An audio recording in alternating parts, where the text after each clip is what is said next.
What's up guys, it's Nacho. Welcome back to my World Cup Mania video, and in today's videos we're talking about the other match days 2 that happened, which is Portugal versus Morocco. Spain play Iran in Group B, and Milan also in Group A. Last fixture in Group A, match day 2, was Uruguay versus Saudi Arabia. Don't forget to subscribe and click that notification bell for when my other videos are coming out on the channel, and vice versa.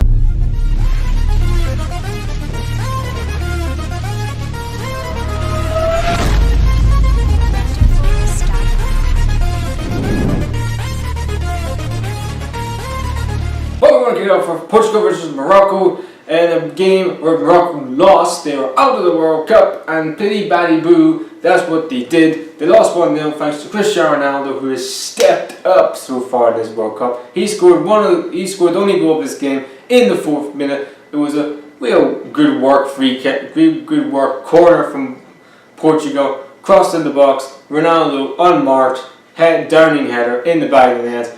Portugal after that didn't really offer anything else since. Ronaldo looked isolated up front, didn't make any service. Bernardo Silva had not a very good game. The fullback for Portugal, Cuadrado, had an awful match. He was atrocious in that game. Amrabat was excellent. I thought he was really a massive outlet for Morocco in that match.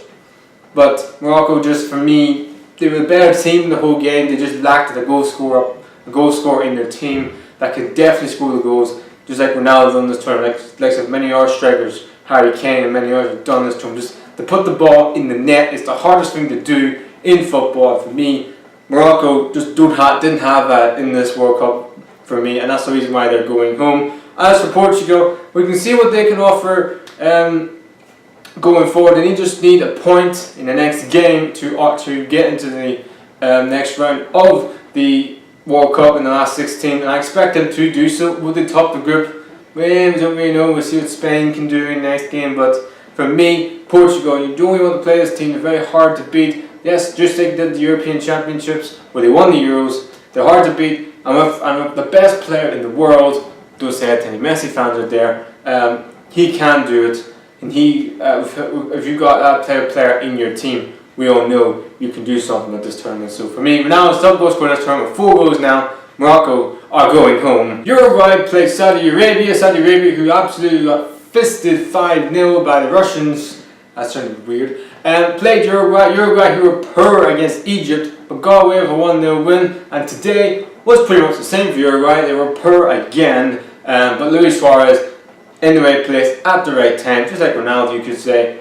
It was just scored the only goal of the game, was from a corner. I don't know what the Saudi Arabia goalkeeper is doing. I don't know if he's trying to catch it, palm it, or just punch it out. He did neither. He just did that tape, and Luis Suarez is unmarked. Typical Luis Suarez goal in the back of the net, 1-0. After that, Cavani looked really isolated. He had a couple of chances in the second half. Sanchez had an absolutely stone wall chance. All you do is put the header, just place the header back where it come. He didn't do so, and big opportunity gone.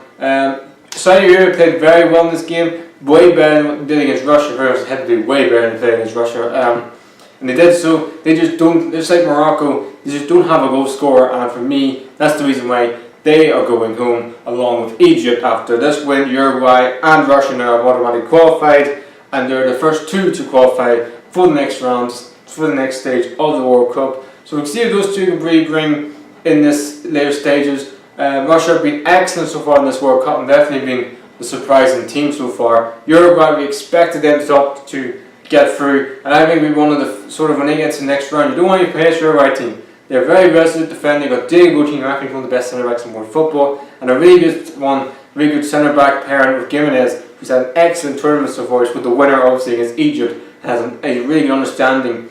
Those two, they played Atletico Madrid and also understand Uruguay. The midfield is very tough. They really have a resolute team, Uruguay. And for me, it may not be the best football to watch. It may be the bland, boring, dull football to watch for Uruguay, but it gets results.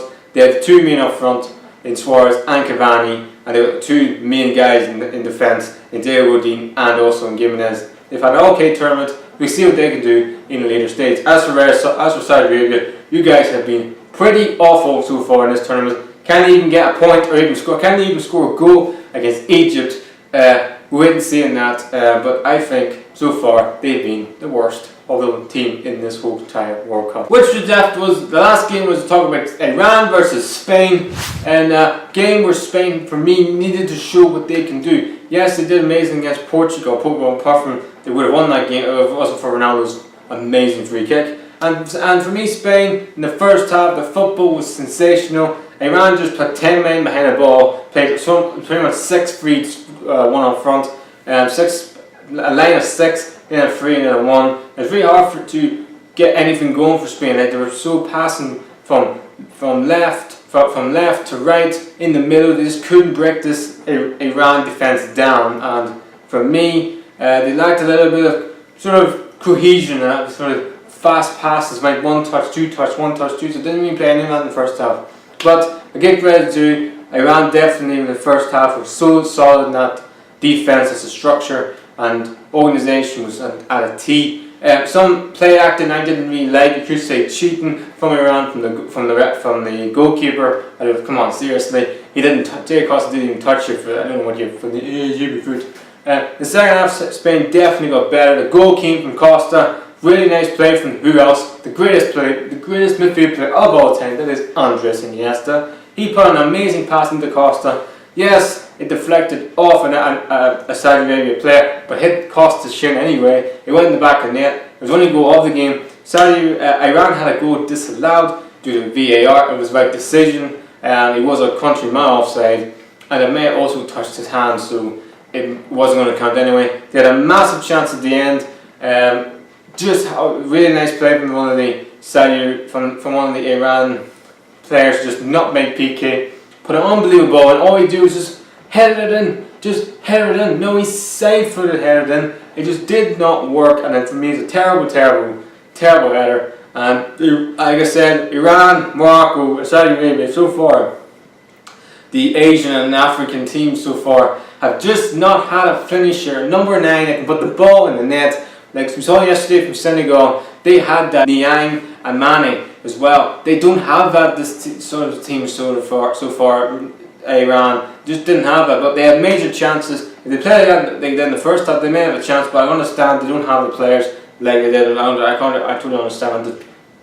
But then it makes that huge game against Portugal absolutely huge, because they did not win that game. They are out of the competition, and you'd probably say Iran and Morocco were never going to get out of it. Everybody tempted Spain and Portugal to get out of the group, but Iran have played okay, and Morocco played excellent football. Just have not had a number 9. I just have not had a goal scorer that could put the ball in the net. As for Spain, I thought they were pretty poor at times, Spain, especially in the second half. When they scored a goal, I expect them to win 2 and 3-0. They didn't really do that. It's like when they scored the first goal, they didn't know what to do. They didn't know whether to get the second goal or just stay with 1-0.